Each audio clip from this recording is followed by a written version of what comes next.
নবীজি বলেছেন তিন কারণে মানুষের হায়াত কমে যায়। তিনটা আমল করলে, তিনটা বদ আমলে মানুষের হায়াত কমে যায়। দুনিয়ার জমিনে হায়াত কমে যায়, কমতে থাকে, হায়াতও কমে যায়, রিজিকও কমে যায়। বলতে পারেন হুজুর আমরা জানি হায়াত সীমাবদ্ধ, তাহলে হায়াত কেমনে কমে? নবীজি বলছেন, বুখারীর বর্ণনায় আবু হুরায়রা রাদিয়াল্লাহু তাআলা হাদিসটা বর্ণনা করেছেন, মানুষের কিছু নেক আমলের কারণে হায়াতের মধ্যে আল্লাহ বরকত দান করে, আবার বদ আমলের কারণে আল্লাহ পাক মানুষের হায়াতের মধ্য থেকে বরকত ছিনিয়ে নেয়, ওই মানুষটা দ্রুত দুনিয়া থেকে বিদায় নিয়ে চলে যায়। হায়াত নির্ধারিত, রিজিকও নির্ধারিত, কিন্তু আল্লাহ পাক এর মধ্যে বরকত রেখে দেয়। একটা উদাহরণ দিয়ে ভালো বুঝবেন। হালাল পথে কেউ ইনকাম করে মাসে 10,000 টাকা, হারাম পথে কেউ ইনকাম করে মাসে 50,000 টাকা। এই হালাল পথের ইনকাম করা ব্যক্তি দেখবেন মাস শেষে খেয়ে দিয়ে আরো 2,000 টাকা ইনকাম করে সেখান থেকে সঞ্চয় করতে পারে। 50,000 টাকা যিনি হারাম পথে ইনকাম করে, মাস শেষে তাকে আরো 10,000 টাকা ঋণ করতে হয়। কথা কন ঠিক কি না? তার মানে হালালের মধ্যে আল্লাহ বরকত রেখে দিয়েছেন, হারামের মধ্যে কোনো বরকত নাই। নবীজি বলছেন হাদিসের মধ্যে, যদি ওই ব্যক্তি আল্লাহ পাকের নাশুকরি করে, আল্লাহ পাকের শুকরিয়া আদায় থেকে মুখ ফিরিয়ে নেয়, তখন আল্লাহ পাক তার হায়াতটাকে সংকীর্ণ করে দেয়, হায়াতের মধ্যে থেকে বরকত আল্লাহ পাক ছিনিয়ে নেয়। এজন্য সব সময় আমরা হায়াতের আল্লাহ পাকের শুকরিয়া আদায় করতে থাকবো ইনশাআল্লাহ। যে পজিশনে রেখেছি আমরা ওই পজিশন থেকে শুকরিয়া করব। 2 নম্বরে নবীজি বলছেন, ওই ব্যক্তির হায়াতটাকে আল্লাহ পাক সংকীর্ণ করে দেয় যেই ব্যক্তি দুনিয়ার জমিনে প্রয়োজনের থেকে অতিরিক্ত খাবার খায়। মানুষের রিজিক কিন্তু নির্ধারিত, আমরা জানি। রিজিক শেষ হয়ে যাবে, আপনার হায়াত ফুরিয়ে যাবে, আপনি দুনিয়া থেকে বিদায় নিয়ে চলে যাবেন।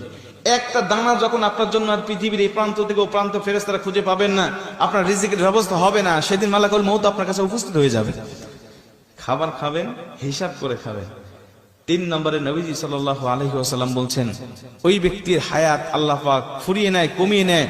ওই ব্যক্তিকে আল্লাহ পাক দ্রুত তার হায়াতের মধ্য থেকে বরকত আল্লাহ পাক ছিনিয়ে নেয়, যেই ব্যক্তি আত্মীয়তার সম্পর্ক ছিন্ন করে ফেলে। আত্মীয়তার সম্পর্ক ছিন্ন করা মানুষ এখন আমাদের সমাজে বাড়তেছে না কমতেছে?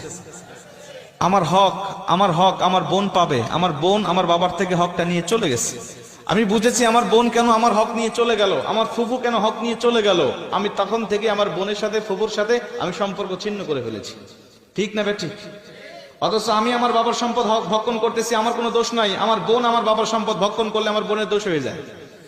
আমি আমার দাদার সম্পদ ভক্ষণ করতেছি, আমার কোনো দোষ নাই, কিন্তু আমার ফুফু আমার দাদার সম্পদ ভক্ষণ করলে আমার দোষ হয়ে যাবে, ফুফুর দোষ হয়ে যাবে। কথা বলেন ঠিকই না?